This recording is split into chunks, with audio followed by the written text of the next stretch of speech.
घोटालों, अपराधों और अहम सरकारी दफ्तरों में आगजनी की घटनाओं को लेकर अब सियासत गर्मा चुकी है। नेता प्रतिपक्ष उमंग सिंघाड़ ने सरकार पर गंभीर आरोप लगाए हैं। उन्होंने कहा कि सतपुड़ा भवन, वल्लभ भवन में पहले आग लग चुकी है और कई महत्वपूर्ण फाइलें जलकर राख हो चुकी हैं। अब लोकायुक्त कार्यालय में आग लगने की घटना सामने आई है। लोकायुक्त में सिंघस्त घोटाले से संबंधित फाइलें रखी हुई थीं। यह सारी बातें षड्यंत्र की ओर इशारा करती हैं। इस पूरे मामले की निष्पक्ष रूप से जांच कराई जानी चाहिए, ऐसा कहना नेता प्रतिपक्ष उमंग सिंघार का है। उन्होंने कहा कि सरकार आग के बहाने फाइल गायब करना चाहती है तो ये षड्यंत्र है। मध्य प्रदेश में लगातार बढ़ रहे रेप, मर्डर जैसे अपराध माफिया हमले कर रहे हैं। डॉक्टर मोहन यादव यूपी बिहार में अपने आप को बड़ा यादव नेता बनाना चाहते हैं। सरकार उनकी ब्रांडिंग में लगी हुई है और आम जनता परेशान है। करो स्टार्ट। जिस प्रकार से प्रदेश के अंदर आप देख रहे हैं कि सरकारी कार्यालयों में आग का दौर चल रहा है। पहले सतपुड़ा भवन में लगी, फिर वल्लभ भवन में आग लगी। महत्वपूर्ण ये है कि लोकायुक्त कार्यालय में आग लगना क्यों महत्वपूर्ण है। अब बहाने बहुत होते हैं कि शॉर्ट सर्किट हो गया, ट्रांसफार्मर हो गया, लेकिन लोकायुक्त जिस प्रकार से नियुक्ति हुई, शनिवार को आदेश हुआ और रविवार को शपथ दिलाई गई, अनन फनन के अंदर तत्काल नया लोकायुक्त को नियुक्त किया गया। इसके पीछे क्या कारण है? क्योंकि इस बारे में मैं सुप्रीम कोर्ट में भी गया हूं और सरकार कहीं ना कहीं डरी हुई है कि कहीं ऐसा नहीं कि सुप्रीम कोर्ट उनके खिलाफ निर्णय दे दे। जिस प्रकार वहां पर जो फाइलें थी, मुझे जो जानकारी मिली कि उसमें सीएस की भी एक फाइल थी।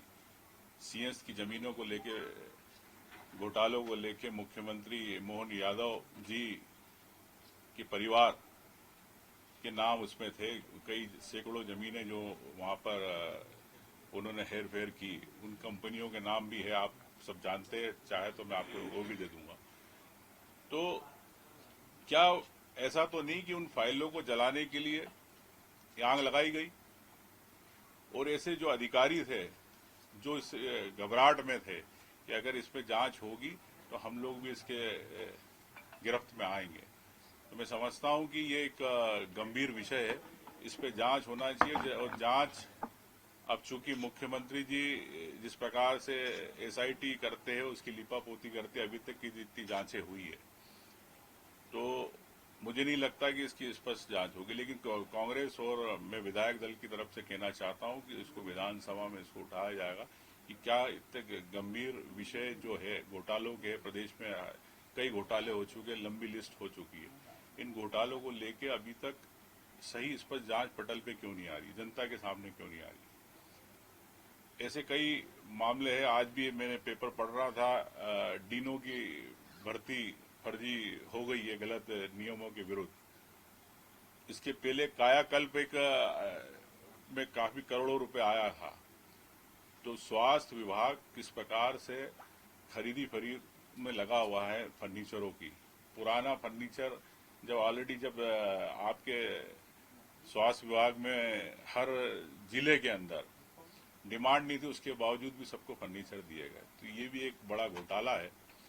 तो मैं समझना चाहता हूं कि चूंकि सब ये लोकायुक्त की लाइन में थी सब फाइलें, और वहां पर आग लगना ही मूल कारण है कि इनको सबको साजिश जो है, इनको सब दबाने का प्रयास किया जा रहा है सरकार के द्वारा। तो मैं समझता हूं कि इस पे एक विशेष रूप से एक अलग से समिति गठित होना चाहिए, चाहे जुडिशरी जांच होना चाहिए, और उन पे निश्चित तौर से मैं चाहूंगा कि सरकार कार्रवाई करे निष्पक्ष रूप से जनता के।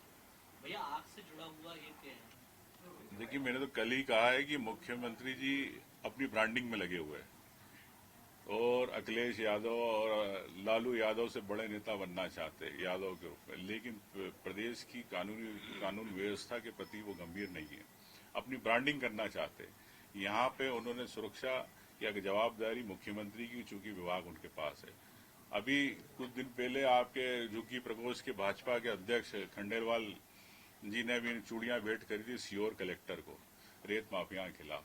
तो चाहे आपने शेडोल की बात करी हो, चाहे वहां पे कोल माफिया हो, चाहे रेत माफिया हो, तो ये सीधे सीधे सरकार का प्रशस्त है, हाथ है, जिसके अंदर इनके लोग इसमें लिप्त है। तो सरकार इस पर निष्पक्ष जांच कराए। क्या सरकार चाहती है कि इनसे 2 नंबर का पैसा इन लोगों के पास आता रहे? तो भ्रष्टाचार तो यही हो रहा। मोदी भ्रष्टाचार मुक्त करना चाहते हैं, तो भाजपा मध्य प्रदेश में कब मोदी करेंगे भ्रष्टाचार मुक्त, ये बताएं। सर, सरकार